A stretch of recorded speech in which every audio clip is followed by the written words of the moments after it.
ঘড়ির কাঁটায় মধ্যরাত পেরিয়ে গেছে অনেক আগেই। সারাদিনের ক্লান্তি শেষে এ সময় পুরো শহর যখন বিশ্রামের প্রস্তুতি নেয়, তখনই জেগে ওঠে পুরান ঢাকার নাজিরা বাজার। বিরিয়ানি গ্রান আর ধোঁয়া ওঠা কাবাবে তৃপ্তি খুঁজে পান দূর দূরান্ত থেকে ছুটে আসা ভোজন রসিকরা।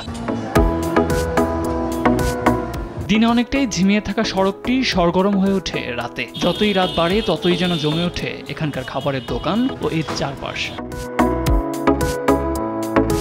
তাই তো বাহারি খাবারের স্বাদ নিতে নগরীর বিভিন্ন প্রান্ত থেকে পরিবার পরিজন নিয়ে ছুটে আসেন অনেকেই। রাত বাড়ার সঙ্গে সঙ্গে পাল্লা দিয়ে বাড়ে ক্রেতা সমাগমও। বিরিয়ানি, কাবাব, লাচ্ছি কি নেই এখানে। তাই তো ভোজন রসিকদের প্রথম পছন্দ পুরান ঢাকার নাজিরা বাজার।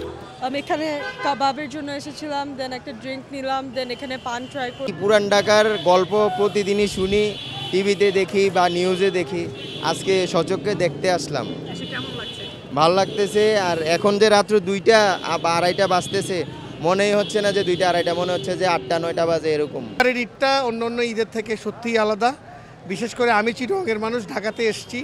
ঢাকাতে ঈদের আনন্দটা, বিশেষ করে পুরান ঢাকার আনন্দটা এই পরিবার নিয়ে, বাচ্চা কাচ্চা নিয়ে এসেছি দেখার জন্য। খুব ভালো লাগছে।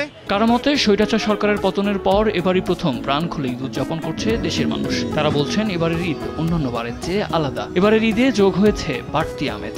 অন্যদিকে বিক্রেতারা বলছেন ঈদ ঘিরে ভালোই হচ্ছে বেচাকেনা। অনেক চাপ, অনেক ভিড় আছে। আলহামদুলিল্লাহ ভালো, অনেক ভালো হয়।